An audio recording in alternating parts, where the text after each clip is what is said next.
On va bien étudier la parole, afin qu'on puisse comprendre et qu'on soit concentré pendant la prière, ne pas être distrait.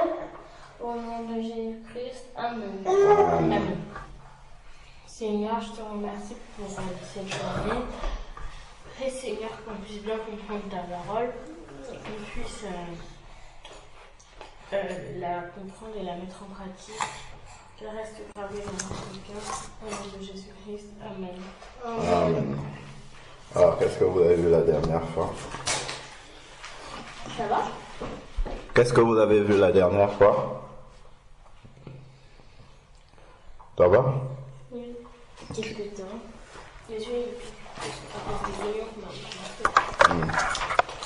Alors, c'était sur quoi la dernière fois? sur le contentement.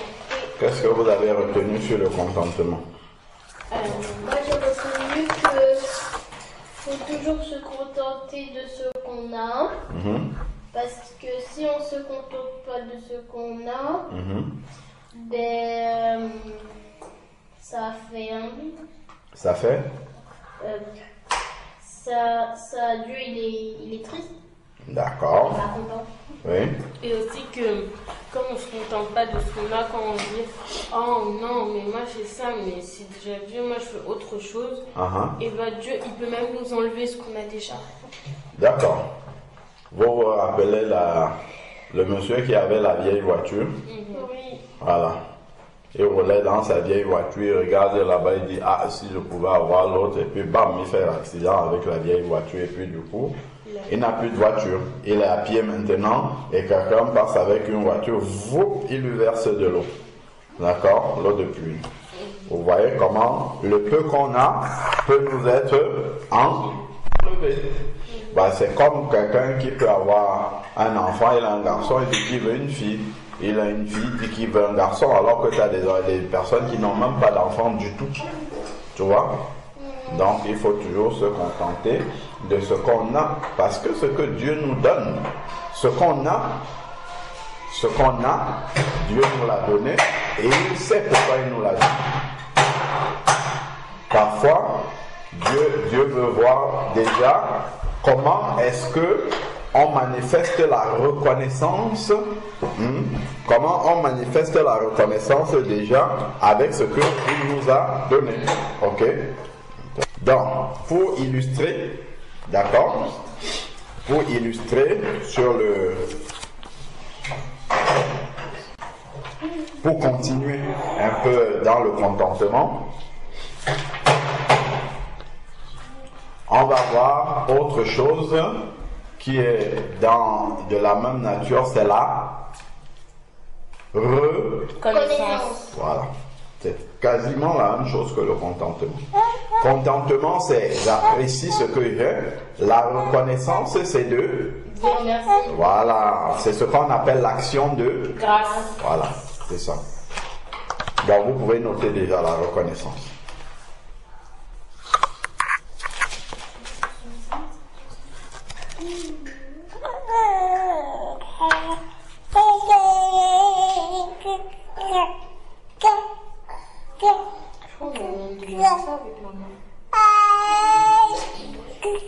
Comment on écrit déjà Tu connais connaître?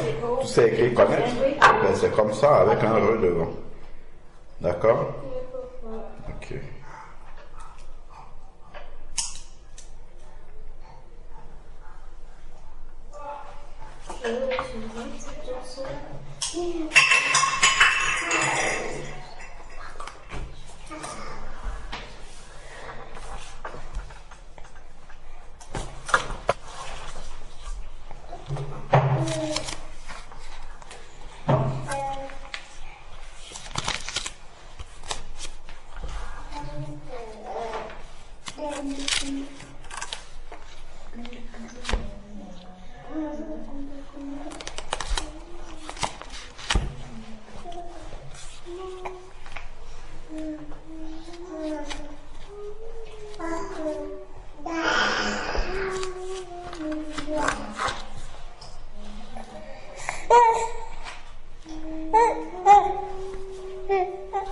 C'est bon?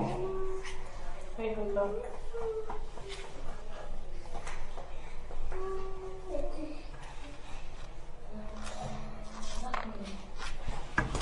Alors, nous prenons Luc chapitre 17 à partir du verset 11. Luc chapitre 17 à partir du verset 11. Et on va lire jusqu'au verset 19 si Dieu le permet. Donc, Wendy, tu vas commencer la lecture. Luc. On avait déjà fait Luc, non? Luc combien? Luc 17 à partir du verset 11. Non, on n'a pas fait Luc parce que c'était la même chose que Matthieu. Du coup, on est passé directement à Jean. Ouais. D'accord, donc après Matthieu, on est parti directement à Jean, c'est ça? Oui. D'accord, ok, très bien. Luc 17, c'est ça? Luc 17 à partir du verset 11. Chacune lit un verset et on s'arrête. Jésus se renda à Jérusalem. Passait par la... Reprends tout doucement. Jésus se rendant à Jérusalem. D'accord. Passait par la Samarie et la Galilée. Très bien. Alors, Jésus, il passe par la Samarie et la Galilée. Est-ce que vous savez par qui était habitée la Samarie? Et par qui était habité le côté de Jérusalem, oui?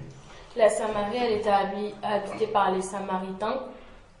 D'accord, ok, mais encore? Par les ennemis des Juifs. Wendy? Habité par aussi par le bon Samaritain. Ok. La Samarie était habitée par le bon Samaritain. Ok. On va, très bien. Tout ce que vous avez dit, ce n'est pas faux, mais on va réexpliquer ça un peu tranquillement. Qui était le premier roi d'Israël? Oui.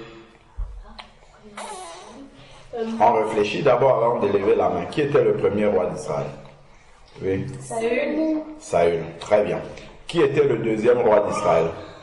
Wendy. David. Qui était le troisième roi d'Israël? Oui. Salomon. Après Salomon, qu'est-ce qui s'est passé? Le royaume a été divisé. Ah, tu savais ça? Le royaume a été divisé en deux. Et quelles étaient les deux parties des deux royaumes? Oui. Le nord et le sud. D'accord. Et le nord était constitué de qui? Qui composait le nord? J'ai oublié. D'accord. Et qui composait le sud? J'ai aussi oublié. D'accord. Oui. Ce sont les Jérusalémiens. Non, on n'invente rien du tout. On réfléchit et écoute bien. On réfléchit bien. Si on n'a pas la réponse, on dit je ne sais pas. S'il vaut mieux dire je ne sais pas que d'inventer quelque chose. D'accord? Ok. Donc il y avait le royaume du nord qui était composé de 10 tribus et le royaume du sud qui était composé de 2 tribus. Le royaume du sud, c'est celui qu'on appelle encore le royaume de Juda. Il y avait 2 tribus qui le composaient. C'était la tribu de Juda, c'est-à-dire la tribu de David. D'accord? C'est la tribu de Juda et la tribu de Benjamin. Ok? C'était les 2 tribus qui composaient le royaume du sud. Et après, il y avait le royaume du nord qui était composé des 10 autres tribus. Ok? Toutes les autres tribus étaient dans le royaume du nord. Maintenant, le royaume du sud avait pour capitale Jérusalem. Donc c'était Juda, le royaume du sud, et sa capitale c'était Jérusalem. Et le royaume du nord, d'accord, qui était composé des 10 autres tribus, sa capitale c'était Samarie. Ok? Oui. Maintenant, il y avait en Israël, maintenant, le royaume du nord, on l'appelait encore le royaume d'Israël. D'accord? On appelait le royaume du nord le royaume d'Israël et le royaume du sud, on l'appelait le royaume de Juda. D'accord? La capitale du royaume du sud, c'était Jérusalem. Et la capitale du royaume du nord, c'était Samarie. Samarie. Et à chaque fois, il y avait 2 rois. Il y avait le roi du royaume du nord, qu'on appelait le roi d'Israël, et il y avait le roi du royaume du sud, qu'on appelait le roi de Juda. D'accord? Et donc, c'est quand Salomon a péché contre Dieu, que Dieu lui a dit que ton royaume va être divisé, mais ça sera après ta mort. D'accord? Donc, quand Salomon il est mort, le royaume a été divisé en deux. Le royaume du sud, son roi c'était le fils de Salomon, Roboam. Et le royaume du nord c'était Jéroboam, qui était l'ancien, je crois, chef des armées de Salomon. D'accord? Voilà comment ça s'est divisé. Et maintenant, Jéroboam, qu'est-ce qu'il a fait? Il a planté les statues des Baal, il a construit les, comment ça s'appelle, les temples pour Baal et tout ça. D'accord? Il a commencé à adorer Baal, les Astartés. D'accord? Astartés, ce sont les faux dieux des Ammonites, voilà, d'accord, les Moloch, les Kémosh, tout ça, c'était des faux dieux.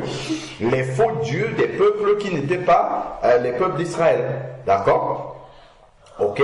Donc, en fait, ce qui s'est passé avec Salomon, Dieu avait interdit, ok, aux Israélites d'épouser des étrangers. C'est pour ça qu'il faut épouser les enfants de Dieu, ok? Il ne faut pas épouser les païens. Il avait interdit aux enfants d'Israël d'épouser des étrangers. Et des étrangers, qu'est-ce qui s'est passé? Salomon, il est parti épouser plein d'étrangères. Il a épousé des Ammonites, il a épousé des Moabites, il a épousé la fille de Pharaon, une Égyptienne. Et quand il est devenu vieux, qu'est-ce qui s'est passé? Ces femmes ont tourné son cœur. Alors que Salomon, il aimait Dieu, c'est lui qui a écrit une bonne partie des psaumes, des proverbes, Ecclésiastes, tout ça, c'est Salomon. Mais Salomon a commencé à adorer des faux dieux avec ses femmes. Il a construit des temples pour permettre que ces femmes offrent des parfums à leurs faux dieux qui venaient de leur pays. D'accord? Et c'est là que Dieu s'est fâché et il lui a dit, ton royaume va être divisé, mais ça sera après ta mort, à cause de David, ton père. D'accord? Parce que David, il était sérieux avec Dieu, et Dieu a dit, et comme il avait promis à David qu'il y aura toujours un roi sur le trône d'Israël, d'accord? Il a dit, pour Salomon, je ne ferai pas ça pendant sa vie, c'est après qu'il soit mort. D'accord? Et donc, c'est quand Salomon est mort, Jéroboam est devenu le roi des 10 tribus du nord, et il a continué les temples que Salomon avait construits pour ces femmes étrangères là avec leurs faux dieux. Bah, il a développé ça, il en a fait partout. Et donc les Israélites du nord, du royaume du nord, ils ont commencé à adorer des faux dieux. D'accord? Ok? C'est pour ça que les Juifs considèrent que ceux qui sont du royaume du nord, c'est-à-dire les Samaritains, sont des faux Juifs, d'accord? Parce qu'ils avaient abandonné le vrai Dieu, d'accord? Voilà, vous avez compris maintenant. Quand on dit les Samaritains, c'est un peu pour dire les païens parmi les Juifs, d'accord? C'est des Juifs qui sont devenus païens. Voilà, globalement c'est comme ça. Quand on dit les Samaritains, c'est ça qu'ils veulent dire. Ok? Donc c'est la capitale du royaume du nord. D'accord? Donc quand Jésus même est venu au départ, quand il a envoyé ses disciples, il leur a dit d'abord ne partez pas en Samarie. D'accord? Parce que les Samaritains, ils étaient païens, ils avaient besoin encore qu'on leur réenseigne la loi de Moïse, la Torah, ainsi de suite, pour qu'ils reviennent, parce qu'ils s'étaient éloignés, ils s'étaient perdus. Ok? Voilà, vous avez compris maintenant c'est quoi Samarie, c'est quoi Jérusalem. D'accord? Parfois même, le royaume du nord, il venait attaquer le royaume du sud. Carrément. Pourtant, ce sont des frères. Ok? Vous avez compris l'histoire maintenant? Voilà. Donc, désormais, vous pourrez expliquer ça. Ok? Alors, donc, on revient sur le verset 11. Est-ce que tu peux nous relire ça maintenant, qu'on connaît un peu le contexte? Jésus se rendant à Jérusalem, passait par la Samarie et la Galilée. Voilà. Donc il est passé par là. Et la Galilée. Il est passé par la Samarie et la Galilée. Donc il est passé par le territoire des Juifs païens. Ok? Les Samaritains. Raphaëla, tu continues avec le 12. Comme il entrait dans un village, 10 lépreux vinrent à sa rencontre. Se tenant à distance, ils élevèrent la voix et dirent. Alors, recommençons.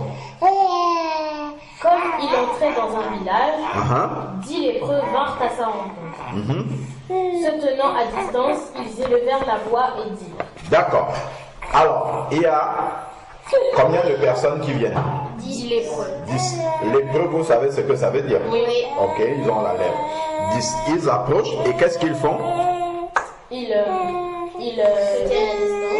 tenaient à distance, ils élevèrent la voix. Voilà. Donc, ils approchent, mais ils ne viennent pas de près, ils restent. À distance. Qu'est-ce qui vous touche déjà dans une telle attitude?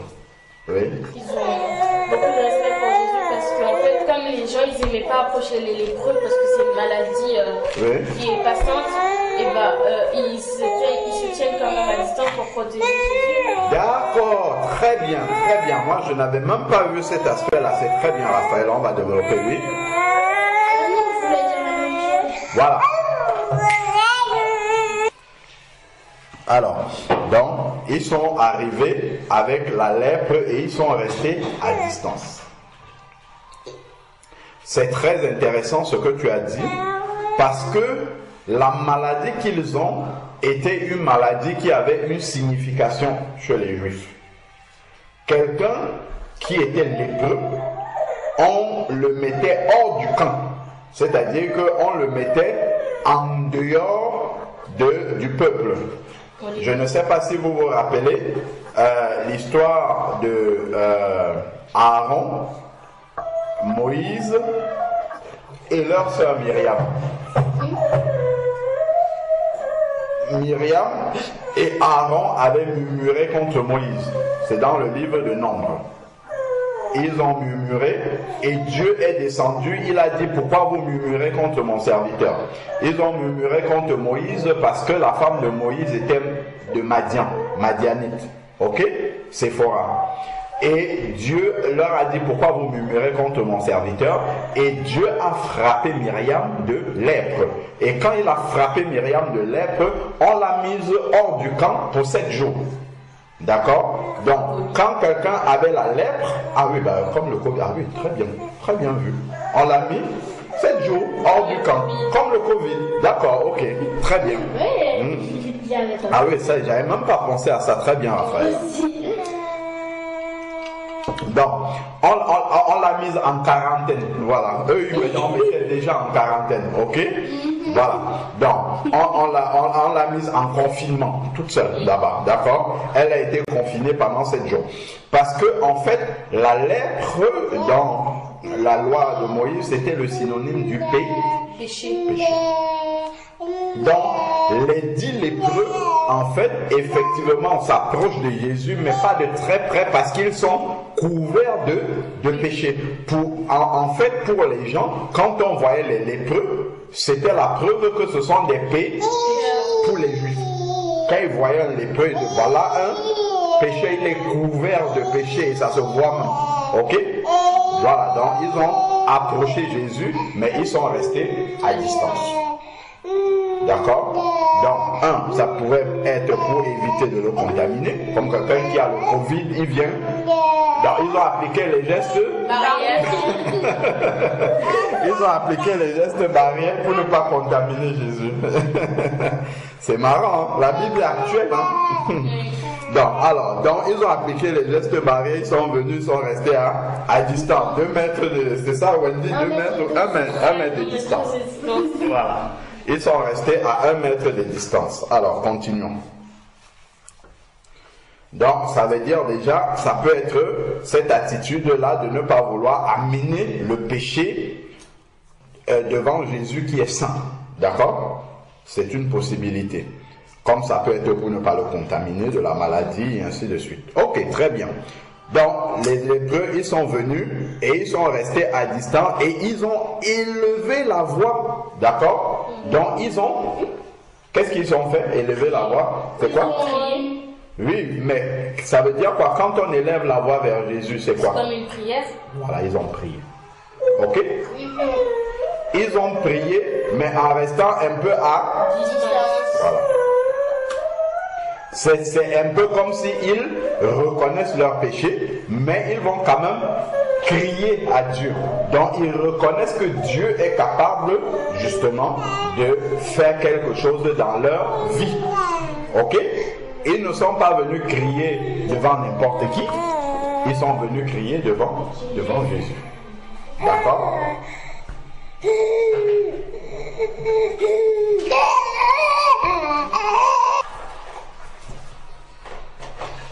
Alors, donc, on a dit qu'ils sont restés à distance et ils élevèrent la voix et dirent.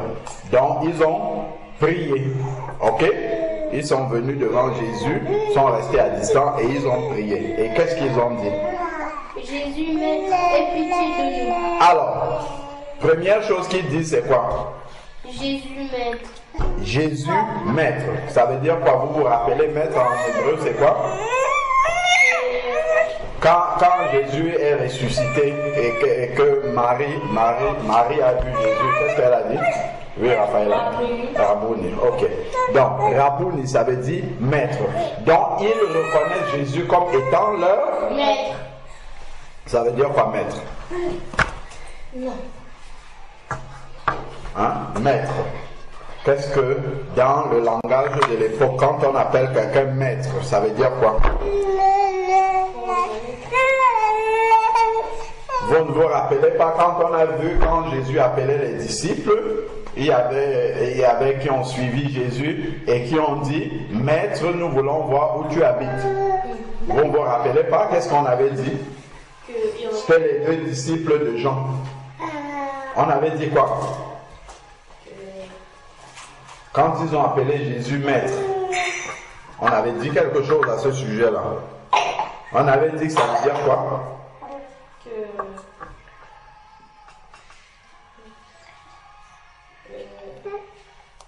Ils reconnaissent Jésus comme étant leur Seigneur, lui, leur Maître. Ça veut dire qu'ils veulent se soumettre à lui. C'est ça que ça veut dire. Maître, ça veut dire que je me soumets à toi. D'accord? Donc ça veut dire je vais t'obéir, je vais obéir à tes ordres. Je viens me soumettre à toi. Tu es mon maître et je deviens ton disciple. En fait, c'est ça. Ok? Donc c'est quand on va à l'école, on a un maître, les disciples, c'est les élèves. Oui. Oui, c'est ça, c'est l'image. Oui, c'est l'image. Normalement, c'est ça. D'accord? Parce qu'il vous enseigne des trucs et puis vous apprenez de ce qu'il vous enseigne. D'accord? Ok? C'est un peu l'image. D'accord? Sauf que à l'époque, maître, ce n'était pas seulement maître qui vous enseigne comment on dit, il ne vous enseignait pas seulement les vérités scolaires, livresques des livres, d'accord? Il vous enseignait tout, même la manière de vivre, ok? C'est un peu comme si ta maîtresse, elle n'est pas que ta maîtresse à l'école. Après l'école, en dehors de l'école, à la maison, partout, elle est ta maîtresse. D'accord? Elle te montre comment faire les choses, même dans la vie pratique. Elle ne regarde pas juste ce qui est dans le programme de l'école, elle te fait ça. Il n'y a pas de programme d'école. Tout, elle t'enseigne tout de la vie. Ok? C'est comme si elle vient ici, elle t'enseigne à faire ton lit, elle t'enseigne à vider la poubelle, elle t'enseigne à te laver le matin, à brosser tes dents, ainsi de suite. Ok? Voilà, c'est un peu ça l'idée de maître. Ok? Voilà. Ok. Donc, ils ont dit Jésus maître. Il y a deux choses là-dedans. Vous vous rappelez, on a dit Jésus, ça veut dire quoi? Jésus signifie quoi? Ah, très bien Wendy. Jésus signifie sauveur. Et ensuite ils disent maître. Maître c'est quoi? On vient de dire. Oui, mais c'est l'option, on doit dire un mot. Seigneur, voilà. Donc, ils reconnaissent Jésus comme Seigneur et Sauveur. Vous avez vu? Jésus, Sauveur, Maître, Seigneur. Ok? Donc, ils le reconnaissent comme Seigneur et Sauveur.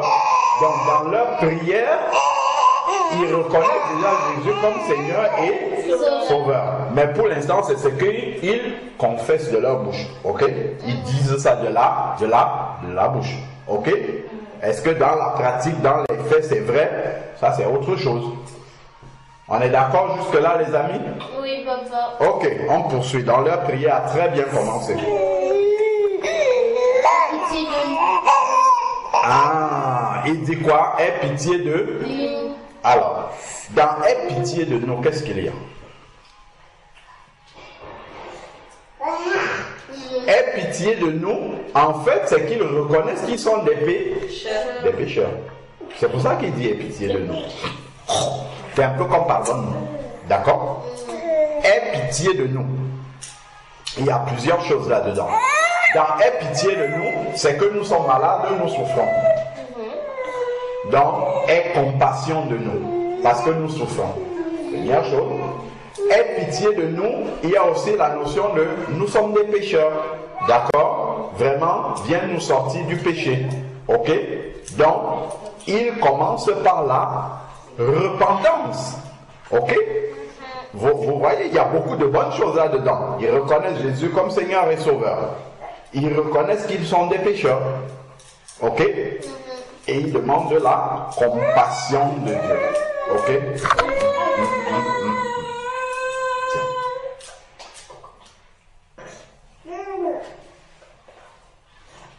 Ok? Voilà. Donc, on continue à examiner la prière. La prière des 10 lépreux. Alors, continuons. Dès qu'il... Alors, attendez. Aie pitié de nous. Voilà ce qu'ils ont dit. Jésus, Sauveur, Maître, aie pitié de nous. Après. Dès qu'il les eut vus, il leur dit, allez vous montrer au sacrificateur. Alors, dès qu'il les a vus. Donc, Jésus, quand on le prie, ok, il nous voit dans l'attitude. Et qu'est-ce qu'il a fait? Il a dit directement, allez vous montrer au Sacrificateur. Pourquoi il les envoie vers les sacrificateurs, selon vous? Parce que oui. à l'époque de Jésus, c'était à eux qu'on confessait nos péchés, et c'était eux qui demandaient pardon à Dieu pour nous. Voilà, ok, très bien. Allez vous montrer au sacrificateur. Ok, c'est très bien ce que tu as dit. Et les sacrificateurs étaient aussi ceux qui appliquaient la loi de Dieu. C'est-à-dire, par exemple, quand quelqu'un était lépreux, c'était les sacrificateurs qui le mettaient en quarantaine. Un peu comme lorsque tu attrapes le Covid aujourd'hui, d'accord? La Sécu va t'appeler pour te dire qu'il faut te mettre en quarantaine. Donc, les sacrificateurs, ils étaient un peu comme la Sécu aujourd'hui. Ok? Donc, ils te disent, et toi, Wendy, tu vas te mettre hors du camp parce que tu as la lèpre. Ok? Pour que tu ne contamines pas les autres. Voilà. D'accord? Donc, il dit, allez vous montrer au sacrificateur. Ok? C'est un peu comme aller montrer votre test qui sera positif à la sécurité sociale pour dire que vous n'êtes plus malade. Est-ce que vous avez compris ça? C'est ça qu'il y a dans l'idée. Quand il dit allez vous montrer au sacrificateur, c'est aller leur montrer ce que je vais faire maintenant. D'accord? Pour qu'ils sachent que vous n'êtes plus malade. Voilà. Ok. Donc, allez vous montrer au sacrificateur. Ce qui est sûr, c'est que ce n'est pas la maladie qu'ils vont aller montrer au sacrificateur, puisque les sacrificateurs savent déjà qu'ils sont lépreux. Ok? Voilà. Donc, et on voit que dans la réponse que Jésus leur donne, ils doivent faire quoi? Un acte de foi. Parce qu'ils peuvent dire, on va aller se montrer au sacrificateur, nous sommes lépreux. Pourquoi il veut qu'on aille se montrer au sacrificateur alors que nous avons la lèpre? D'accord? Donc il fallait qu'ils aient la foi, parce qu'ils avaient encore la lèpre sur eux, mais Jésus leur dit, allez vous montrer au sacrificateur. C'est un peu comme s'il leur disait, allez vous montrer au sacrificateur que vous n'êtes plus lépreux comme eux ils pensent. Ok? Vous voyez? Mais il fallait qu'ils attachent la foi dans ce que Jésus était en train de leur dire. D'accord? Parce qu'ils auraient pu commencer à discuter avec Jésus et dire, mais tu vois qu'on a encore la lèpre sur nous, comment tu peux nous demander d'aller voir les sacrificateurs? D'accord? Donc, lorsque on prie le Seigneur pour lui demander quelque chose, et notamment la guérison par exemple, il faut associer cela à la foi. Donc, il faut croire ce que Dieu dit. Ok? Dans la foi. La foi. Continuons. On n'est pas encore à la reconnaissance pour l'instant. Alors. Allez-vous et pendant qu'ils y allaient. Attends, doucement. Vas-y, doucement. Reprends. Et pendant qu'ils y allaient, ils arriva qu'ils furent guéris. Ok. Reprends encore tout doucement. Et pendant qu'ils y allaient. Voilà. Et pendant qu'ils y allaient. Donc, qu'est-ce qu'ils ont fait? Ils sont partis. Ils sont discutés. Ils sont partis sans discuter. Vous avez compris? Donc, ils ont eu la foi. Ouais. Jésus leur a demandé un acte de foi et ils ont manifesté cette foi-là. Ils n'ont pas discuté avec Jésus, ils n'ont rien dit. Ils se sont juste tournés et ils ont obéi. Ils sont partis. D'accord? Pour voir les sacrificateurs. Et qu'est-ce qui s'est passé pendant qu'ils partaient? Ils furent guéris. Voilà. Tu as vu? Et pendant qu'ils y allaient, il arriva qu'ils furent purifiés, guéris. Donc, un acte de foi. Et pendant qu'ils étaient en train de partir, ils ont été guéris. Donc, parfois, parlant, on va faire juste une parenthèse sur la guérison. Parfois, tu peux prier Jésus là tout de suite. Tu ne vois pas la guérison qui est manifestée là immédiatement. D'accord? Mais peut-être quand tu vas te coucher la nuit, Jésus va te guérir. Demain, tu seras guéri. Peut-être pendant que tu es en train de... Tu as fini ta prière, tu as oublié, tu es guéri. Ou peut-être dans 2 jours, tu ne penses même plus à ça et tu es guéri. D'accord? Ben, c'est la même chose ici qu'on voit. Donc, ils n'ont pas été guéris. Jésus ne leur a pas dit soyez guéris tout de suite, mais il leur a dit allez vous montrer au sacrificateur. Ok? Pour voir comment ils allaient agir. Est-ce qu'ils allaient avoir la foi dans cette parole que le Seigneur a prononcée?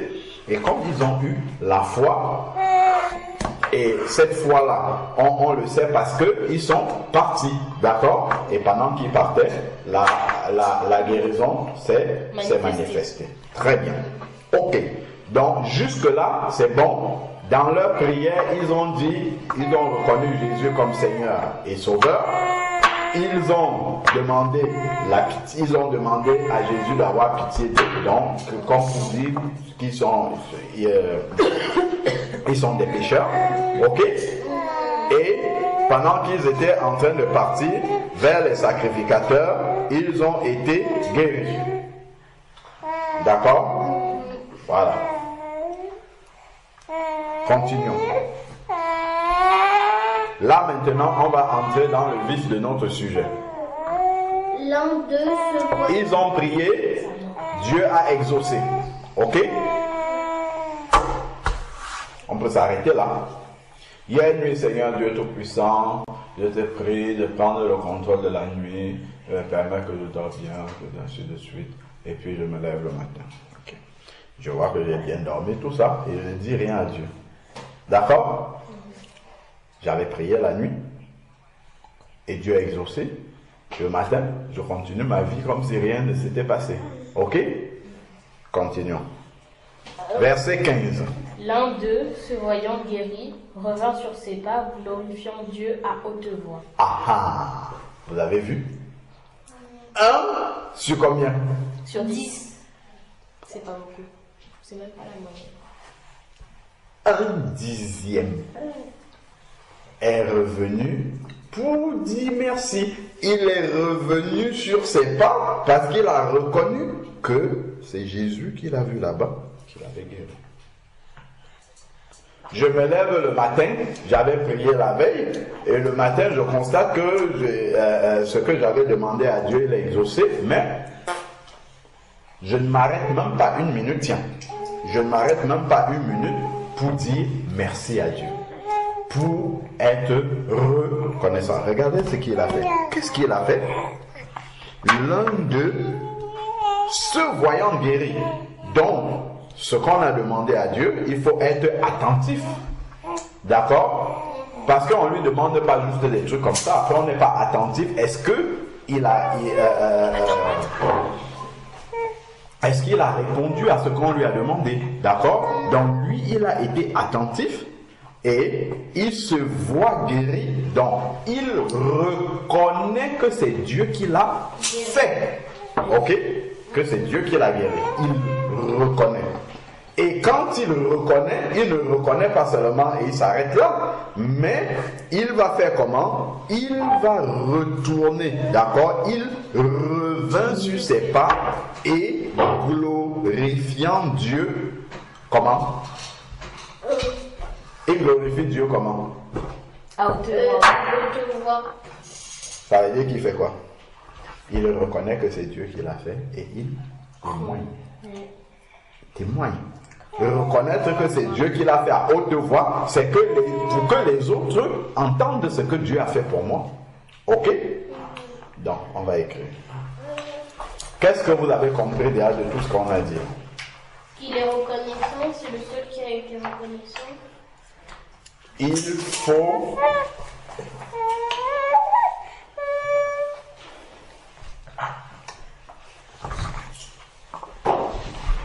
Vous voyez, il y a deux choses qui vont attirer notre attention là. Au départ, dans leur prière, ils ont tous fait de belles prières, d'accord? Ils étaient 10 à faire une belle prière.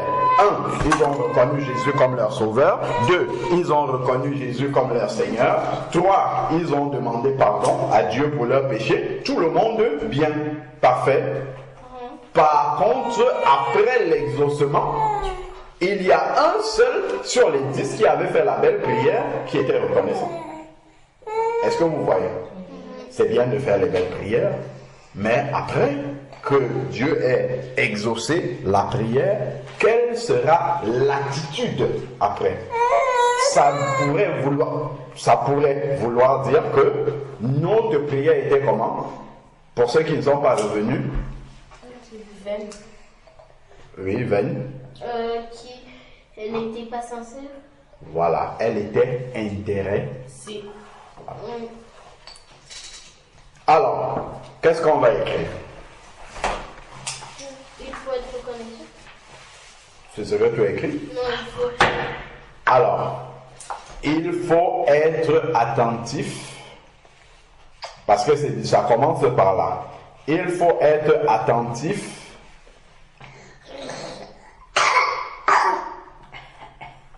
à l'accomplissement de ce que nous avons demandé à Dieu dans la prière. Parce que pour être reconnaissant, si déjà tu n'es pas attentif, si tu as demandé quelque chose à Dieu, tu as oublié même ce que Dieu avait demandé à Dieu, tu risques de ne même pas savoir que Dieu a déjà exaucé. D'accord? Ok, donc il faut être attentif à l'accomplissement. Accomplissement, c'est 2-C-O-M, d'accord? À l'accomplissement de ce que nous demandons à Dieu dans la prière. Ça, c'est la première chose d'abord. Certains, par exemple, ont des cahiers de prière pour se rappeler de ce qu'ils ont demandé à Dieu dans la prière. Si tu penses que tu peux oublier, tu peux ne pas retenir, tu peux noter dans un cahier, tu peux noter sur ton téléphone, tu peux noter quelque part. Ok? Donc, qu'est-ce qu'on a dit? Il faut être attentif à l'accomplissement de ce que nous demandons à Dieu. Dans la prière, d'accord. Il faut être attentif à l'accomplissement, A-2-C-O-M, à l'accomplissement de ce que nous demandons à Dieu dans la prière. Vous avez noté le texte Luc 17, 11 à 19. C'est ça le test de base sur la reconnaissance. Ok? Luc 17, versets 11 à 19. Il faut sauter les lignes, il faut bien présenter, que ça soit aéré. On a vu que les 10 lépreux respectaient les gestes barrières. Et que chez les Juifs, il y avait la quarantaine aussi. Pendant 7 jours. Pendant 7 jours, quand on avait la lèpre. Allons-y, allons-y, allons-y. Et que les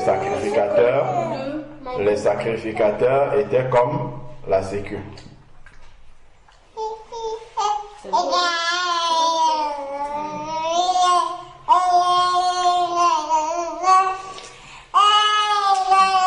C'est eux qui validaient que ton test est positif ou négatif. N'est-ce pas? Donc, puisque Jésus les a guéris, ils savaient que leur test de lèpre devait être négatif. Et on a dit, allez-y, alors que leur test était encore positif, puisqu'ils étaient encore lépreux. Et pendant qu'ils étaient en train d'aller, leur test est devenu négatif. Ok? Alors, donc, on a dit quoi? Il faut être attentif à l'accomplissement de ce que nous demandons à Dieu dans la prière. Point.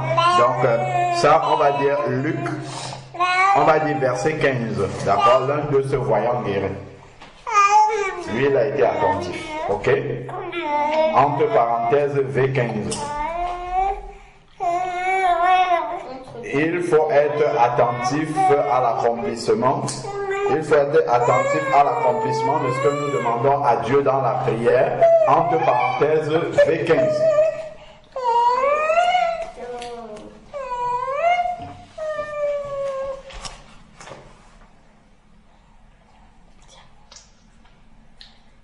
Entre parenthèses, V15. C'est bon? Voilà. Il faut être attentif. Voilà ce que nous demandons à Dieu dans la prière et lui exprimer notre reconnaissance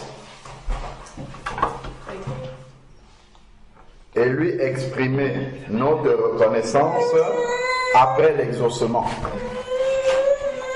Et lui exprimer notre reconnaissance après l'exaucement. Ok? Vous savez comment on écrit exaucer? E-X-H A-U-2-S-E.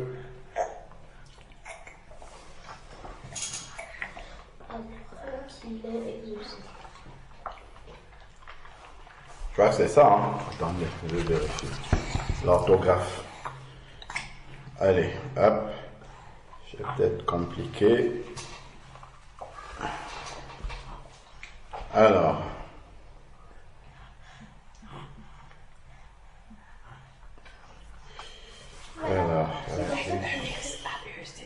Allez, hop, hop, hop. Ah, ça c'est...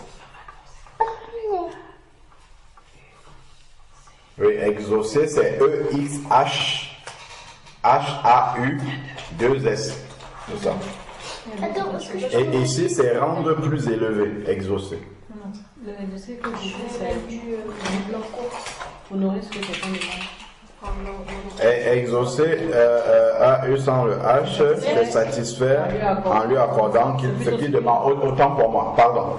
C'est plutôt l'autre exaucer. C'est pas avec le H. C'est sans le H. C'est E-X-A-U-C-E.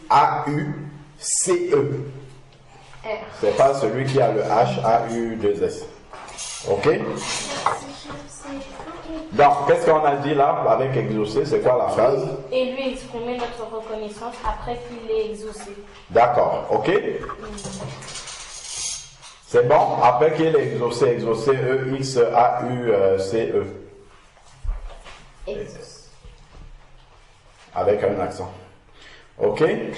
Après qu'il ait exaucé, donc c'est toujours le verset 15. D'accord? Et enfin, le fait qu'on a dit qu'il glorifiait Dieu à haute voix, c'est qu'est-ce qu'il a fait? Témoigner ce que Dieu a fait. Et témoin. On écrit. Et témoigner, c'est-à-dire dire aux autres. C'est pour ça qu'il a parlé à haute voix. Ok? Parce qu'il pouvait venir dire à Jésus, merci de ce que tu m'as dit. Merci. Quand je partais chez le sacrificateur, je t'ai guéri là-bas. Merci beaucoup, merci. Tu vois? Il a prié à haute voix et de même il a été reconnaissant à haute voix. Parfois on fait de grandes prières à haute voix et maintenant pour la reconnaissance. Ok? Donc ils avaient prié, ils élevèrent la voix et dirent. Donc ils avaient prié, c'était à haute voix, pourquoi? Parce qu'ils étaient à distance déjà de Jésus, donc ils étaient obligés de parler fort pour que Jésus les entende. Ok? Il faut. Ok? Donc à haute voix, il a témoigné. Donc que je sois à l'école, je ne dois pas avoir honte des camarades, de ce que Dieu a fait pour moi, des collègues, des services, tout ça. Il faut reconnaître que c'est Dieu qui l'a fait. Ok?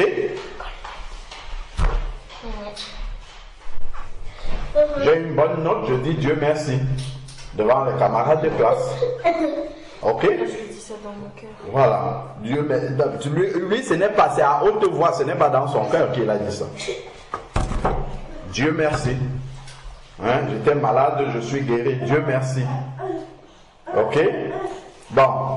Mais après, ils vont nous traiter. Ce qu'ils vont nous traiter, ce n'est pas ça qui est important, c'est ce que Dieu dit qui est important. Les camarades là, à la fin, ça se trouve, ils vont même pas se retrouver au ciel, peut-être en enfer.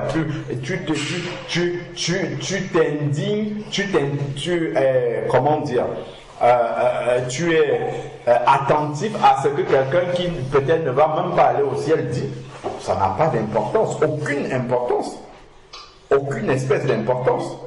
C'est lui qui doit plutôt être attentif à ce que tu dis, parce que tu es un enfant du royaume de Dieu. Alors, donc voilà, il est témoigné, d'accord, c'est-à-dire dit aux autres ce que Dieu a fait pour nous.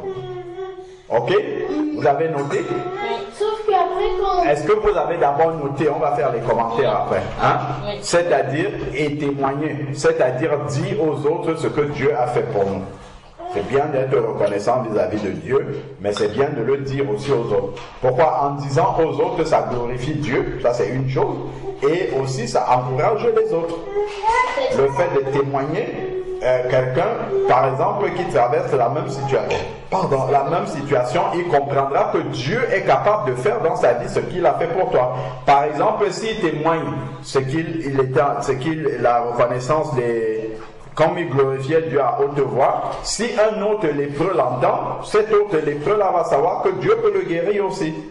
Ok? C'est-à-dire quoi? C'est-à-dire ce que Dieu a fait pour nous. Voilà.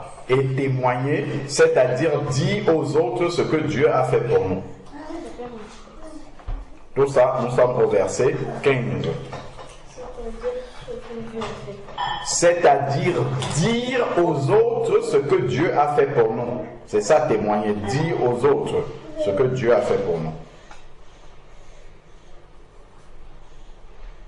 Reconnaissant, en disant merci à Dieu dans la prière, mais en allant plus loin, en disant aux autres ce que Dieu a fait pour nous. D'accord?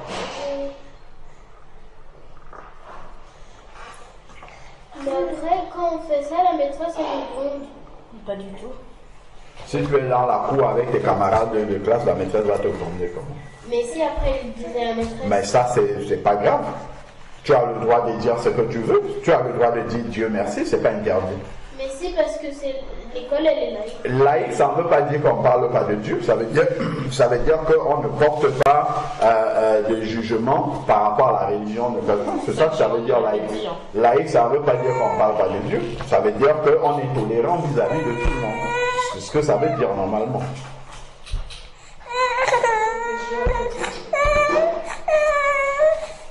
Et d'ailleurs, il vaut mieux obéir à Dieu que d'obéir aux hommes.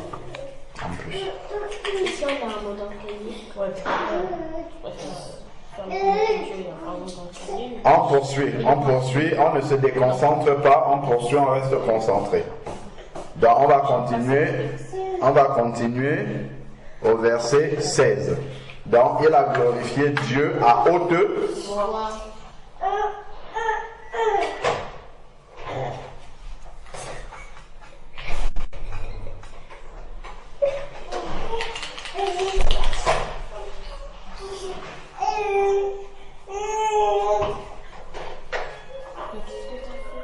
Je sais.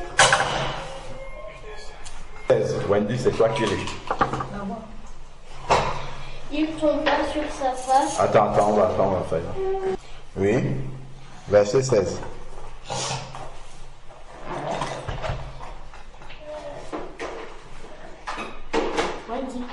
verset 16.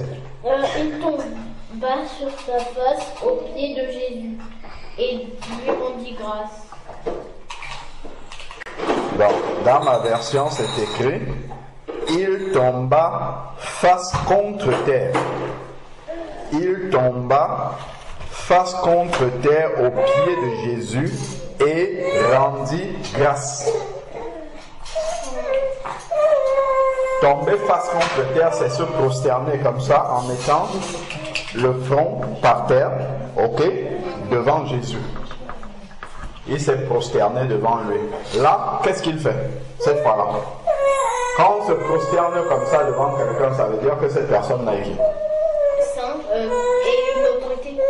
Non, un roi. Non, Wendy, je t'ai dit, on réfléchit d'abord et ensuite on lève la main d'eux et on répond. On ne parle pas comme ça, comme dans un marché, non. On s'arrête, on écoute d'abord la question, on réfléchit et ensuite on parle. C'est comme ça, on ne parle pas comme ça vient dans... Non, dans la présence de Dieu et même ailleurs, on ne parle pas comme ça. Ok? On réfléchit à ce qu'on dit. La question que j'ai posée, en venant poser son front sur le sol devant Jésus, il s'est prosterné. Qu'est-ce que ça signifie? C'est ça la question. Ça veut dire que, dans leur prière, ils avaient reconnu Jésus comme étant leur Seigneur et leur Sauveur et leur Seigneur. Et ensuite, maintenant, il vient se prosterner en mettant son front sur la terre devant Jésus. Qu'est-ce que ça signifie? C'est la question. Si vous ne savez pas, tu dis je ne sais pas. C'est très simple. On n'invente pas je ne sais pas. Tu as le droit de ne pas savoir. Ok? Alors, quand on se prosterne devant quelqu'un, qu'est-ce que ça signifie? Oui. Qu'on a du respect pour cette personne. D'accord, on a du respect pour cette personne. Je crois que vous avez lu les 10 commandements avec maman, non? Oui. Allons-y. C'est dans quel chapitre? Exode. Exode combien? Exode 20. Ok, très bien. Exode 20.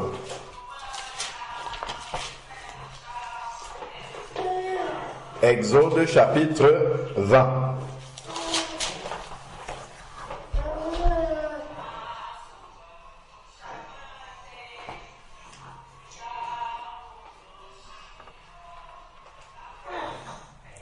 Est-ce que vous pouvez lire le verset 5? Exode 20, verset 5. Oui. Attends, Wendy, tu as trouvé? Oui. Oui. Tu ne te prosterneras point devant elles, et tu ne les serviras point. Car moi, je suis un Dieu jaloux, qui punit l'iniquité du père sur les enfants jusqu'à la 3e et à la 4e génération de ceux qui me haïssent. Voilà. De quoi parle-t-il? Lis à partir du verset 4 pour qu'on comprenne de quoi il parle.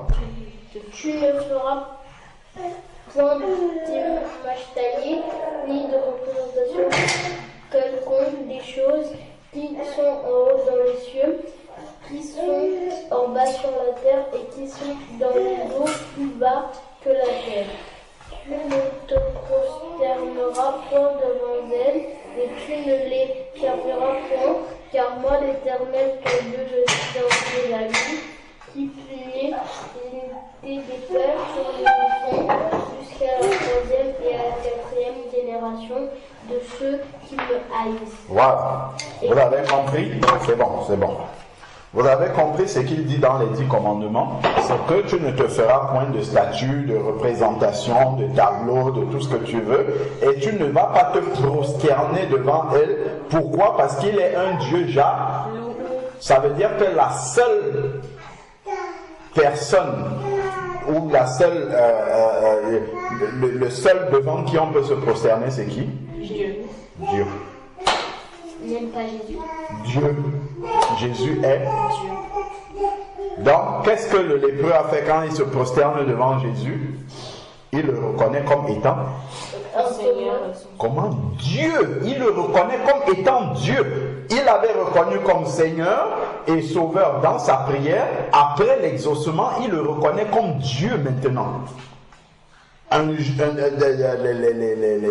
les juifs, même les juifs païens, ils ne se prosternent pas devant n'importe qui, à part ceux qui se prosternaient devant Astarté et tout ça. D'accord? Donc en venant se prosterner devant Jésus, il le reconnaît comme étant Dieu. Est-ce que vous avez compris? Oui. Voilà, donc on va écrire.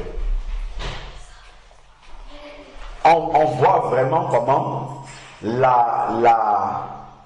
l'attitude de ce lépreux-là, pas en montrant que son cœur est vraiment touché par Dieu. Parce qu'au début, il s'est approché, il a reconnu Jésus comme étant son sauveur en disant Jésus, comme son Seigneur en disant Maître.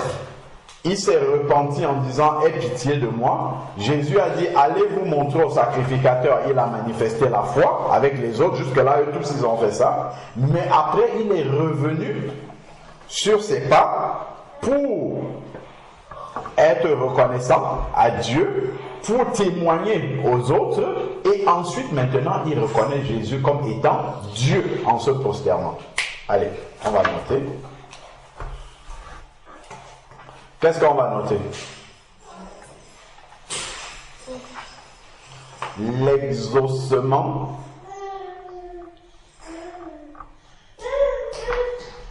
de la prière, l'exaucement de nos prières, l'exaucement de nos prières doit être une preuve pour nous. Et c'est ce que le Samaritain, le lépreux nous montre. L'exaucement de nos prières doit être une preuve pour nous que c'est Dieu qui l'a fait. Ok? Donc, lui, il est venu, il a reconnu que c'est Dieu qui l'a fait en se prosternant, en mettant son front devant le sol, devant Jésus.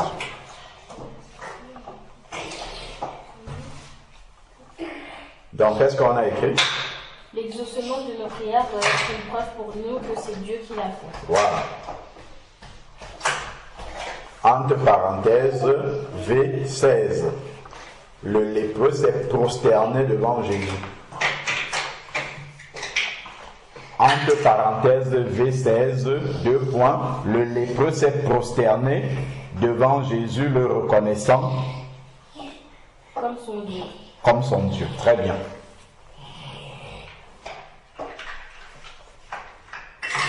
Vous voyez comment il est reconnaissant?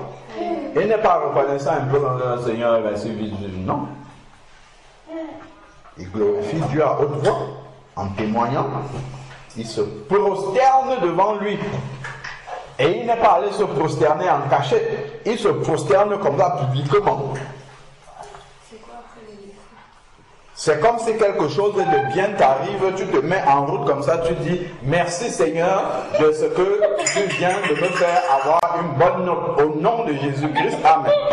Voilà, c'est comme ça. Hein?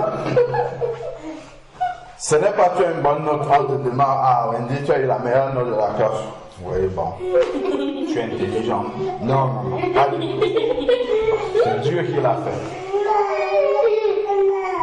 Après le lépreux, c'est quoi? C'est le V16. 2 points. Le lépreux. Le lépreux est venu se prosterner devant Jésus, le reconnaissant comme étant son Dieu. Se prosterner devant Jésus, le reconnaissant comme étant son Dieu. Je rigole. Est-ce que tu rigoles? Je rigole pas. Devant C'est profond. Jésus. C'est vraiment profond ce texte-là. Quand on lit, on peut lire comme ça vite fait, mais il y a beaucoup de choses là-dedans. Dans V16, le lépreux est venu se prosterner devant Jésus, le reconnaissant comme étant son Dieu.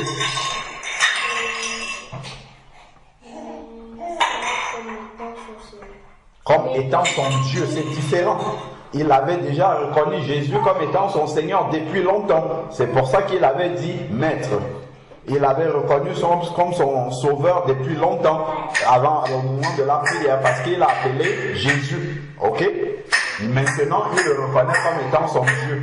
Tu vois? C'est des niveaux différents. Ok?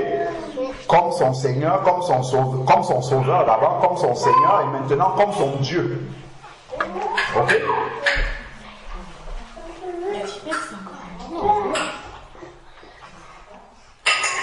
Donc, le reconnaissant, le lépreux s'est prosterné devant Jésus, le reconnaissant comme son Dieu. Et on ferme la parenthèse. C'est bon? Est-ce que vous avez vu comment on exprime la reconnaissance? Oui. Ce n'est pas vite fait comme je suis reconnaissant. Est-ce qu'on dit c'est Seigneur parce que tu m'as donné une bonne note et après c'est bon? Est-ce qu'on est toujours obligé de reconnaître? Ah, ce n'est pas obligé. L'attitude de reconnaissance doit être naturelle. Tu ne dois pas faire parce que tu as vu quelqu'un faire. Non. En fait, tu dois l'exprimer de la manière dont tu le ressens dans ton cœur. Mais ça va se voir si vraiment tu es profondément reconnaissant ou bien si c'est superficiel. Ok? Pourquoi superficiel? Superficiel, c'est pas profond. Superficiel, c'est en surface. Ça reste au-dessus. Ça en va pas profondément. Ok? Oui. Alors, c'est bon? Vous avez fermé la parenthèse, vous avez mis un point?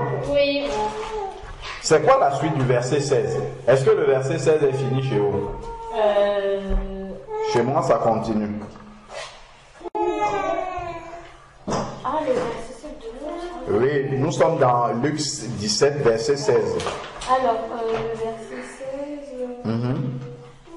Oui, nous, il y a un point, après c'est le verset 17. Ok, votre verset 17 commence par quoi? C'était un Samaritain. Point, ça c'est la fin de mon verset 16. C'était un Samaritain. Ça, c'est une grande leçon pour nous. Pourquoi on précise que c'était un Samaritain? Parce que Oui, Wendy. les Samaritains, ils adoraient des faux dieux. D'accord. Ok. Et pourquoi on nous a précisé que c'est un Samaritain? Ils adoraient des dieux qui étaient des faux dieux, mais celui-ci s'est converti parce qu'il a reconnu Jésus comme Seigneur, comme Sauveur. Il s'est repenti et puis il est revenu se prosterner devant Jésus comme en le reconnaissant comme étant son Dieu. Là, il est au ciel. Pourquoi Jésus l'a Non, pour l'instant, d'abord, il s'est converti. C'est ça qui nous intéresse. On ne sait pas comment sa vie a terminé, mais ici, il s'est converti. C'est un Samaritain qui s'est converti à Dieu de tout son cœur. Et il a montré. On a vu les fruits. Ok? Donc, on va noter. Le lépreux était un Samaritain. Vous mettez V17. Ce lépreux était un Samaritain. Ce lépreux était un Samaritain. C'est-à-dire un juif païen. Ce lépreux était un Samaritain, c'est-à-dire un juif païen. Parfois on peut voir un catholique, un témoin de Jéhovah, un musulman ou quelqu'un d'autre faire un acte, on dit que bon, c'est un musulman, il ne connaît pas Dieu, ça c'est un catholique, il n'est pas converti, alors que dans l'acte qu'il est en train de faire, il est en train de se convertir. Et nous, on regarde comme ça, on ne fait pas attention, on s'arrête au fait qu'il est musulman, on s'arrête au fait qu'il est catholique, on s'arrête au fait qu'il est témoin de Jéhovah, on s'arrête au fait qu'il est samaritain, alors que l'acte qu'il vient de poser montre qu'il s'est converti, il a changé. D'accord? Voilà. Donc, on a dit, ce lépreux était un Samaritain, c'est-à-dire un juif païen. Point. Mais, il a reconnu Jésus comme son sauveur et son Seigneur, et ensuite comme son Dieu.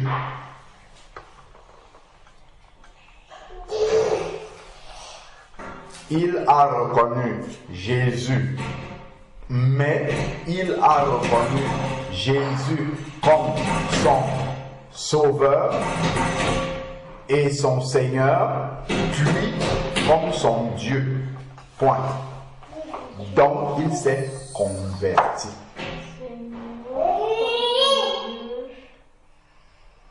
Mais il a reconnu Jésus comme son Sauveur et son Seigneur, puis ensuite comme son Dieu. Point.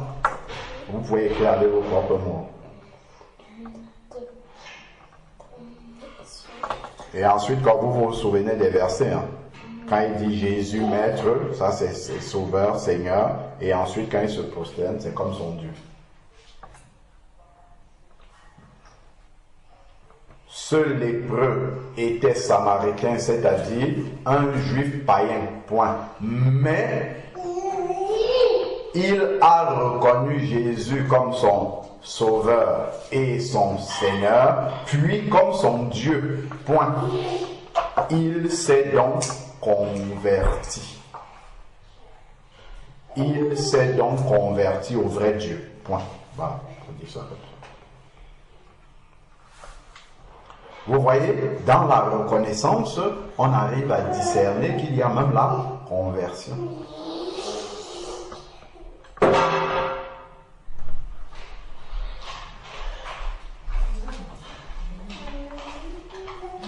Ok. Donc ça, c'est une profonde reconnaissance. Une reconnaissance qui témoigne quelque chose de très profond. Ok?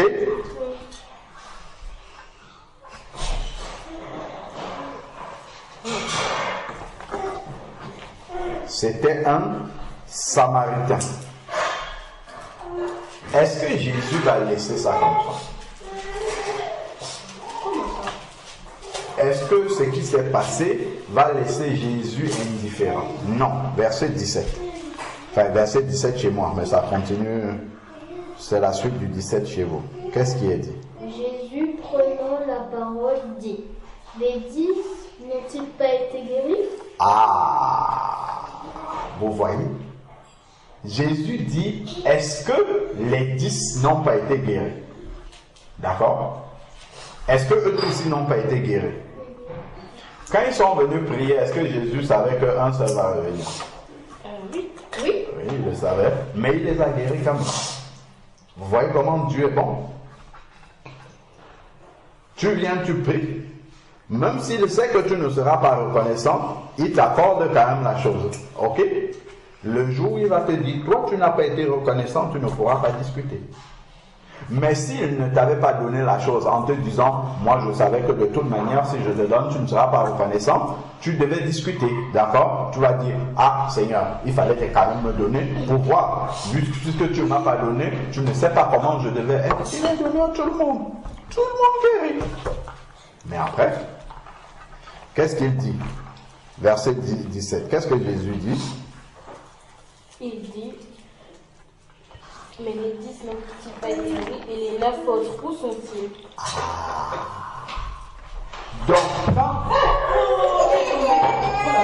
Donc, quelle est la question que Jésus pose?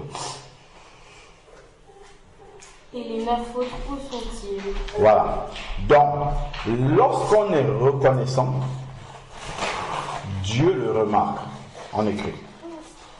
Lorsqu'on est reconnaissant, Dieu le remarque. Puisqu'il a reconnu, il a mentionné le fait que un des lépreux soit revenu. D'accord? Lorsqu'on est reconnaissant, Dieu le remarque. Ok? Lorsqu'on est reconnaissant, Dieu le remarque. Vous mettez entre parenthèses V17. Lorsqu'on est reconnaissant, Dieu le remarque, entre parenthèses V17, verset 17. Et lorsqu'on ne l'est pas, il le remarque aussi. Ok?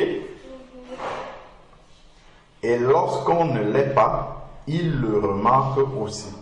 Parce que là, il a bien parlé des 9 autres. D'accord? Donc, il a bien remarqué que les 9 autres ne sont pas revenus. Ok? Donc, lorsqu'on est reconnaissant, Dieu le remarque, entre parenthèses V17, et lorsqu'on ne l'est pas, il le remarque aussi. D'accord?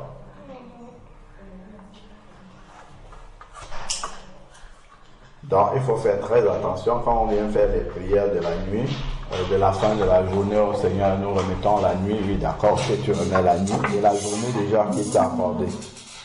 D'accord?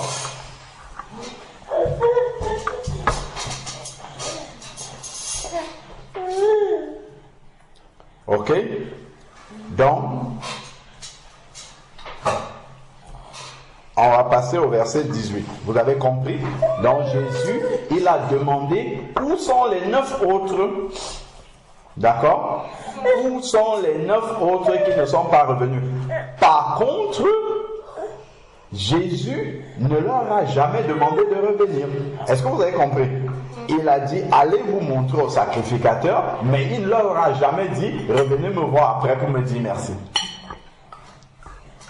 Voilà pourquoi la reconnaissance, c'est quelque chose qui est libre, spontané dans nos cœurs. D'accord? Ça doit venir naturellement. Voilà. Donc, si on nous ordonne d'être reconnaissant, si on te dit, ah, Wendy, prie et dis merci à Dieu pour la journée aujourd'hui, ça n'a plus de valeur ce que tu vas dire. Il faut que ça soit spontané. Il faut que ça vienne du fond de ton cœur, que ça soit toi-même. D'accord? Ok? Si on te donne quelque chose et on te dit dis merci et tu dis aussi merci, est-ce que ça a une valeur? Ça n'a pas de valeur. Hein? Si on te rappelle de dire merci et que tu dis merci, tu n'y as pas pensé toi de toi-même, ça n'a pas de valeur. Ok? Parce que ça ne vient pas du fond de toi-même. Après, ça peut te faire sursauter, tu te rends compte que tu as oublié de dire merci, très bien, et tu vas dire merci du fond de ton cœur, cette fois-là, mais la prochaine fois tu vas te corriger. Voilà. Est-ce que vous avez compris? Reconnaissant. Merci. Ok? Reconnaissant, ça commence déjà par merci, tout simplement. Et c'est pas reconnaissant seulement à Dieu, parce que Dieu peut agir aussi à travers de ceux qui sont autour de nous. Ok? Dieu, ce n'est pas seulement qu'il va exaucer en accomplissant directement ce en accomplissant directement ce qu'on lui a demandé, mais il peut passer par quelqu'un aussi. Ok? Tiens, je voulais un Tipex. Ok? J'ai demandé, Seigneur, je souhaiterais avoir un Tipex, et en passant au supermarché là-bas, maman m'achète un Tipex. Je vais dire merci à Dieu parce que je lui ai demandé, et je vais dire merci à maman aussi. Reconnais. Voilà. Et Dieu le voit. Il le remarque.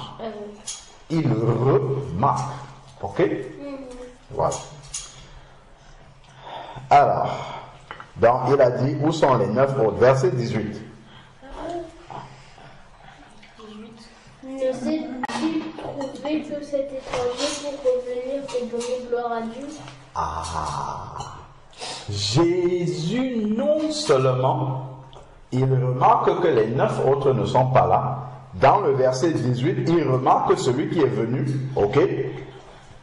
Et il précise que, est-ce qu'il n'y a que cet étranger? Parfois, dans une situation, on peut être avec les catholiques, les musulmans, et c'est même eux qui ont une meilleure attitude devant Dieu par rapport à nous, qui connaissons Dieu. Vrai ou faux? Parce que probablement, les 9 autres, peut-être eux, ils étaient même de Juda. Ok? Mais là, c'était un Samaritain. Parce qu'on a dit que Jésus est passé par la Galilée et par la Samarie. Ok? Donc il dit, ne s'est-il trouvé que cet étranger, d'accord, pour revenir donner gloire à Dieu? Donc il n'y a qu'un étranger qui a été reconnaissant vis-à-vis de Dieu. D'accord? Normalement, si Jésus parle comme ça, ça veut dire que normalement les autres étaient censés connaître Dieu mieux que lui. Ok? Nous devons faire attention. En notant. Nous devons faire attention parce que parfois, nous devons faire attention parce que parfois, les païens ont de meilleures attitudes que nous. V18. Ok?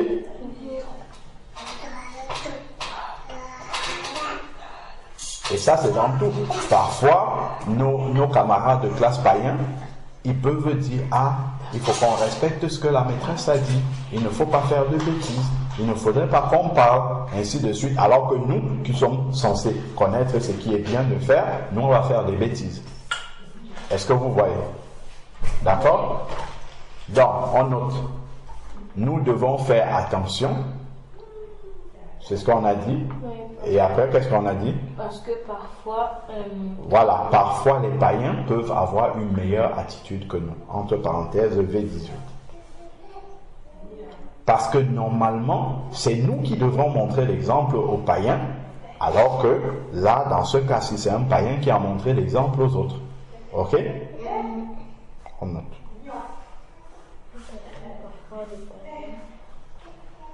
Nous devons faire attention parce que parfois les païens ont une meilleure attitude que nous, enfants de Dieu.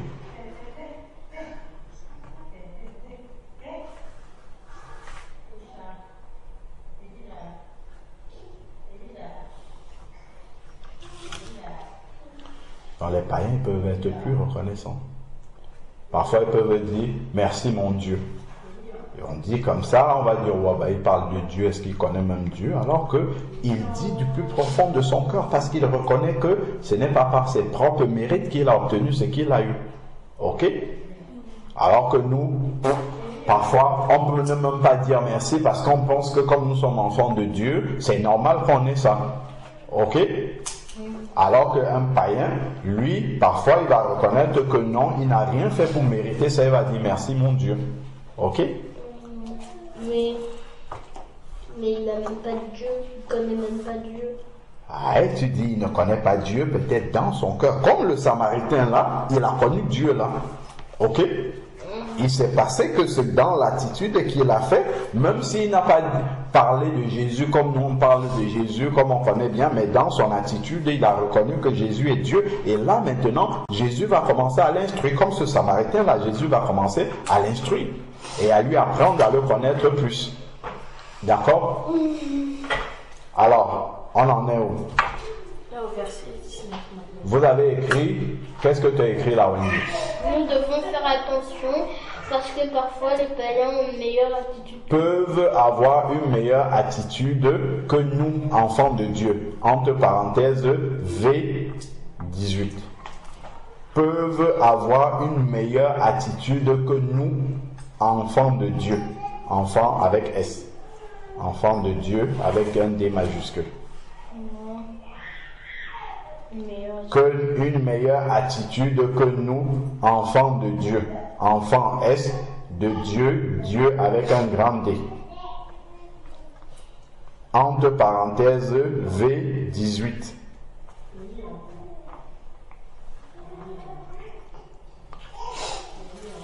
Donc, ils peuvent être parfois plus reconnaissants que nous. Parce qu'eux, ils savent qu'ils ne méritent pas cela. Et nous, on peut dire, oh, comme on est sous la grâce de Dieu, c'est une grâce, c'est normal que j'ai ça. Pas forcément. J'ai une maison, ce n'est pas forcément normal. J'ai une maison, c'est une grâce de Dieu. Donc je dois dire merci à Dieu pour cela. Ok? Je ne mérite pas forcément d'avoir une maison parce qu'il y a des gens qui sont même mieux que moi qui n'ont pas de maison, qui sont dehors. Ils dorment sur le froid. Ok? Voilà. Donc, je vais à l'école en voiture le matin. Je dois dire merci au Seigneur. Il y en a qui ne vont même, qui n'ont pas la possibilité d'aller à l'école. Il y a plein d'enfants comme vous qui sont dans les camps de réfugiés. Ils ne vont pas à l'école. Ok? D'autres sont hospitalisés. Il y a des enfants qui ont des maladies lourdes, qui font en sorte qu'ils ne peuvent plus aller à l'école. Ok? Et ils ne sont pas pires que nous. Ok? Voilà. Être reconnaissant à Dieu. Parce qu'on n'a rien fait pour mériter tout ce que nous avons là. Ok? Donc, on continue. Le V18. Vous l'avez noté? Oui. Ok. On va lire le 19 maintenant. Qui lisait? Non, c'est moi qui dois lire. Puis il lui dit, lève-toi, va, lève-toi, va, ta foi t'a sauvé. Est-ce que vous avez lu ce qu'il a dit? Est-ce que vous avez lu ce que Jésus a dit? Oui. Aux lépreux. Qu'est-ce qu'il dit? Lève-toi, va, ta foi t'a sauvé. Vous avez compris ce que ça veut dire? Ça veut dire quoi? Ça veut dire que lève-toi, après tu vas aller au ciel. Très bien. Est-ce qu'il a été sauvé? Normalement, il a été guéri. Mais Jésus lui dit, tu as été sauvé. Vous voyez? Donc là, les autres, leur bénédiction s'est limitée à la guérison de leur corps. Mais lui, c'est allé plus loin. Il a été carrément sauvé. Ça veut dire que s'il meurt, lui, il va au ciel. Les autres, s'ils meurent, ce n'est pas sûr qu'ils aillent au ciel. Ok? Pourtant, ils ont eu la guérison. Leur corps est guéri. Mais par contre, leur âme est toujours dans le péché. Alors que lui, non seulement son corps a été guéri, mais en plus de ça, son âme a été sauvée. Donc, ce qu'on a dit qu'il s'est converti, Jésus nous confirme ça par la dernière phrase. Ok? Il a été sauvé par la foi en Dieu. Vous comprenez? La foi, ce n'est pas seulement dans la prière. D'accord? Parce que dans la prière, ils ont tous dit Jésus, maître. D'accord? Mais les actes après n'ont pas suivi. Ok? Par contre, le seul qui est revenu, il a prié, mais les actes qu'il a posés après sont conformes à sa prière. Ok? Alors que les autres, leurs actes n'étaient pas conformes. C'est pour ça qu'il dit que ta foi t'a sauvé. Parce que sa foi doit être suivie par les actes. Parce que si on écoutait seulement la prière des 10 là, les 10 ils avaient une bonne prière verbale comme ça. D'accord? Mais dans l'attitude après, il y a eu une différence. Donc la foi se manifeste aussi par ça se matérialise, ça se concrétise par les actes. D'accord? Et ce qui a fait la différence entre ce seul lépreux et les autres, ce sont les actes qu'il a produits après. Ok? Tu peux dire ça, l'enfant de Dieu, tu chantes, mais si les actes que tu poses ne sont pas en fonction de ce que ta bouche dit, ça veut dire que ta foi, elle est vaine ou morte. Ok? Donc on va noter. Qu'est-ce qu'on va noter? On va noter. La foi doit se concrétiser par des actes, comme le seul lépreux qui est revenu. Parce que les autres, les 10 avaient la foi dans la prière. Mais après, dans les actes, il y a une différence. Donc on dit, la foi doit on a dit quoi? Se concrétiser. D'accord?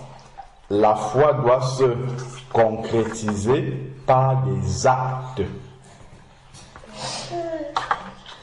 La foi doit se concrétiser par des actes, comme la reconnaissance. D'accord? La foi doit se concrétiser par des actes. Exemple, la reconnaissance.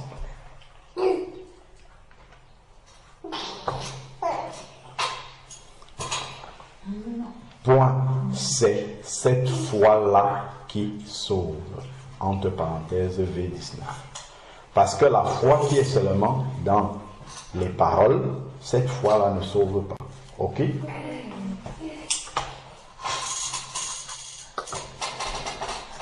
La foi doit se concrétiser par des actes. Exemple, la reconnaissance. Point.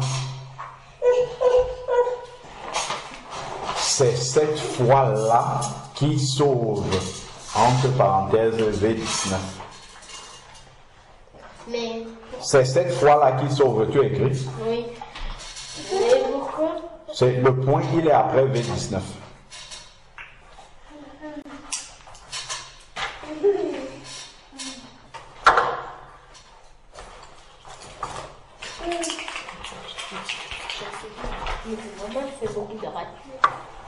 C'est bon? Vous avez tout noté? Vous avez tout compris? Tout compris. Oui. Vous avez vu comment la Bible est actuelle là? Oui. Mais pourquoi t'avais dit, tout à l'heure t'avais dit, Oui. avait dit. Comment? Qu'est-ce que j'avais dit tout à l'heure? T'avais dit, Jésus-Christ. oui, je pense. Oui, ben c'était sur le dernier verset. Parce que là, on a expliqué que le Samaritain s'est converti, mais on n'avait pas tout lu. À la fin, Jésus dit, ta foi t'a sauvé. C'est pour ça que je dis, Jésus-Christ, pour dire que la parole de Dieu, elle est profonde. J'étais en train de le dire, je n'avais même pas lu que c'est ce que Jésus a dit à la fin. Tu vois, et à la fin, Jésus, il a attesté que ce monsieur-là, il était sauvé. Parce que tout ce qu'il a fait, le reconnaître comme Seigneur, comme Sauveur, comme son Dieu, lui témoigner, tout ça, c'est l'attitude de quelqu'un qui est vraiment converti à Dieu. Et à la fin, Jésus le dit effectivement, ta foi t'a sauvé. D'accord? Ok? Et ça s'est matérialisé par des actes concrets. Quels sont les sujets de prière? On n'a pas fini, les amis. Quels sont les sujets de prière? Vous savez que tout ce qu'on partage là, il y a des sujets de prière avec. Quels sont les sujets de prière que vous voyez? Il y en a beaucoup. Il peut y avoir beaucoup. Qu'on puisse être reconnaissant. Oui. Qu'on puisse aller au ciel. C'est très bien.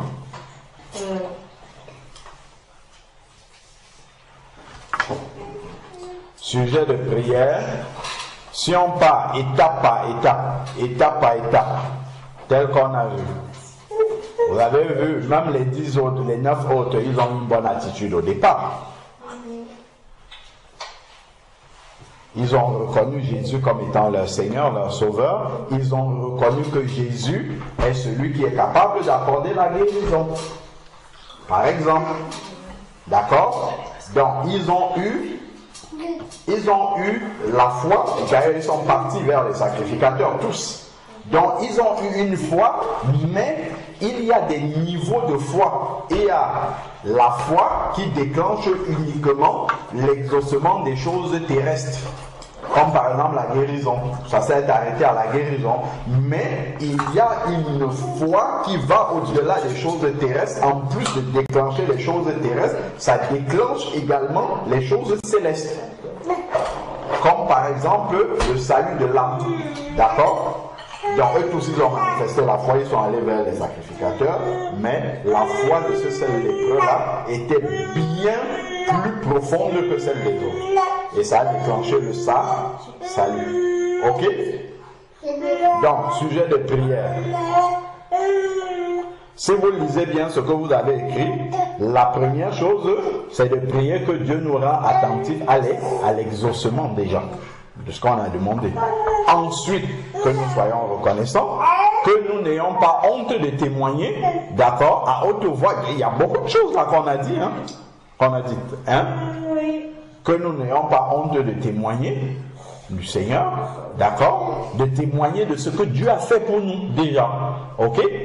Qu'on n'ait pas honte de témoigner. Donc j'ai déjà donné combien de sujets là? Qu'on soit sensible à l'accomplissement de ce que Dieu dit, que nous soyons reconnaissants, que nous n'ayons pas honte de témoigner. Si le lépreux là, il avait honte de témoigner, il n'aurait pas été sauvé, les amis. Ok? Que nous n'ayons pas honte de témoigner. Il y a encore quel sujet de prière? La foi. Parce qu'ils ont tous eu la foi là. Jésus a dit faites comme ça, ils n'ont pas discuté, ils n'ont pas commencé à dire pourquoi on doit aller se montrer au sacrificateur, que nous ayons la foi. Ok? Que nous ayons la foi. D'ailleurs, que nous, oui, bon, ça rentre dans la foi aussi. Que nous ayons la foi, que nous soyons sensibles à l'exaucement de ce que nous demandons à Dieu dans la prière, que nous soyons reconnaissants et que nous n'ayons pas honte de témoigner. 4 sujets de prière. Notez-les. Ben oui, il faut s'en souvenir, les amis. C'est ce que nous venons d'apprendre, qu'il faut se souvenir. On va noter les sujets de prière maintenant. Vous notez prière. Premier, 1, 2, 3, 4. D'accord? Comme ça, on va s'en souvenir. Si on voit des changements dans nos vies par rapport à ça, on va s'en souvenir. Notez, sujet de prière. Numéro 1. Après, on va noter numéro 2, numéro 3, numéro 4. D'accord? Raphaëla, tu notes. Sujet de prière. C'est bien de noter nos sujets de prière, comme ça on va souvent revenir les lire. Ok? Voilà, sujet de prière. Est-ce que, avant d'écrire, est-ce que tu peux me dire qu'est-ce que j'ai dit en numéro 1, en numéro 2, en numéro 3 et en numéro 4? Dans l'ordre, hein, c'est important. On va dans la chronologie du texte. Sujet de prière. Numéro 1. On n'écrit pas pour l'instant, on dit d'abord verbalement. Numéro 1, c'était quoi? Quand tu regardes le texte, c'est allé dans quel ordre? Numéro 1, c'était quoi? Être attentif aux exaucements. Très bien. Numéro 2. Avant d'être attentif à l'exaucement, il y a un premier. Quand il a dit allez vous montrer au sacrificateur et ils sont partis. Avoir la foi. Voilà. 1, avoir la foi. 2. C'est ce que tu as dit pour le 2. C'est être attentif aux exaucements. De nos prières. Voilà, ça c'est le 2. Dans 1, c'est avoir la foi. Avoir la foi, ça peut aller jusqu'à poser un acte de foi, parce qu'ils ont posé un acte de foi. Vous voyez, là, une foi qui se manifeste par un acte. D'accord? Ce n'est pas juste dire avec la bouche et la foi. Ok?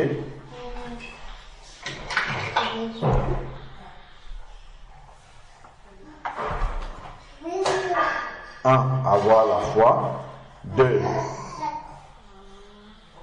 2, c'est quoi? Être attentif à l'exaucement de nos prières. 3, c'est quoi? C'est le plus facile. Être reconnaissant. Être reconnaissant. C'est le 3. Et le 4, c'est ce que toi tu as dit. 3, c'est être reconnaissant. Et le 4, c'est ne pas avoir honte. Ou en tout cas, ce n'est même pas ne pas avoir, c'est que témoigner de ce que Dieu a fait pour nous.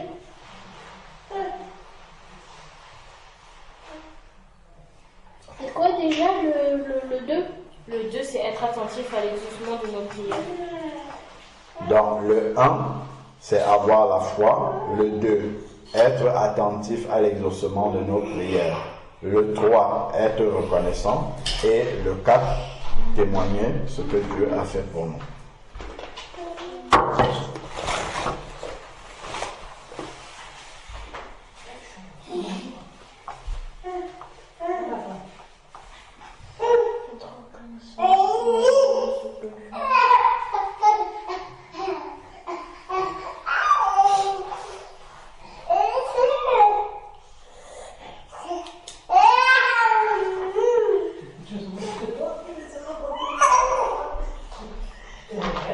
C'est bon?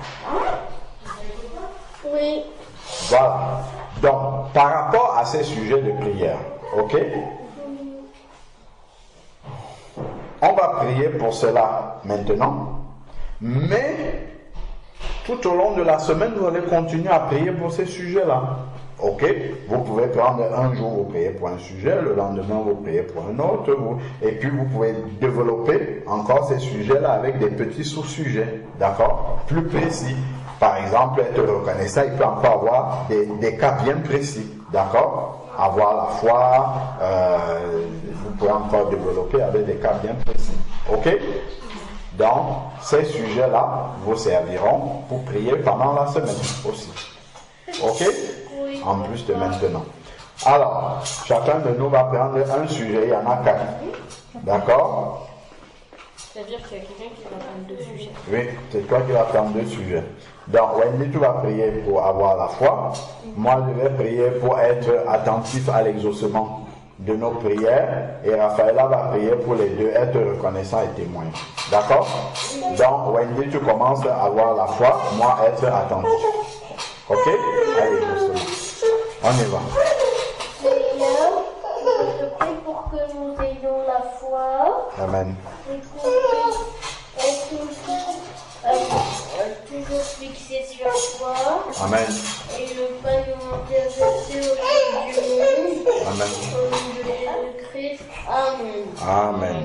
Seigneur Dieu, nous voulons te glorifier encore et te bénir pour ta parole qui est riche. Seigneur Père, tu nous as instruits profondément et nous voyons même que ta parole est actuelle. Seigneur Dieu, certaines situations que nous vivons actuellement en temps de pandémie, nous voyons comment ta parole montrait les prémices déjà, Seigneur Père, de ce que les hommes font aujourd'hui. Père, nous venons te prier encore, Seigneur Dieu Tout-Puissant, que cette parole puisse demeurer attachée à nos cœurs et surtout, Seigneur Dieu, qu'elle puisse transformer nos vies. Père, nous te prions que nous puissions être attentifs parce que nous élevons vers toi beaucoup de sujets de prière, mais bien souvent nous ne sommes pas attentifs à l'exaucement. Papa, tu vois comment nous sommes, Seigneur Dieu Tout-Puissant, dispersés par tant de choses, Seigneur Père, de la vie quotidienne. Nous te prions de faire en sorte que nous n'oublions pas les sujets que nous t'avons soumis afin d'être sensibles à leur exaucement, Seigneur Père éternel, et que nous puissions vraiment, Seigneur Dieu, revenir vers toi comme ce seul lépreux, Seigneur Père éternel. Viens encore augmenter notre mémoire et rends-nous sensibles à tous ces sujets que nous élevons vers toi, Père. Nous t'en supplions au nom de Jésus-Christ. Amen. Amen. Seigneur, merci pour cette parole que nous venons de lire. Fais, Seigneur, qu'on puisse bien la comprendre et la mettre en pratique. Amen. Seigneur, aide-nous à être reconnaissants. Alléluia. Qu'on puisse aussi témoigner de ce que tu as fait pour nous. Amen. Et aussi qu'on n'ait pas honte de témoigner. Amen. Au nom de Jésus-Christ. Amen. Amen. Amen. Quand nous témoignons, cela glorifie et élève Dieu et ça encourage Dieu à davantage encore faire de grandes choses dans nos vies. Parce que quand il fait de grandes choses, nous témoignons, nous disons et ça élève son nom. Ok? Mais nous n'allons pas témoigner par intérêt pour que Dieu fasse de grandes choses dans nos vies. Est-ce que vous l'avez compris? Amen.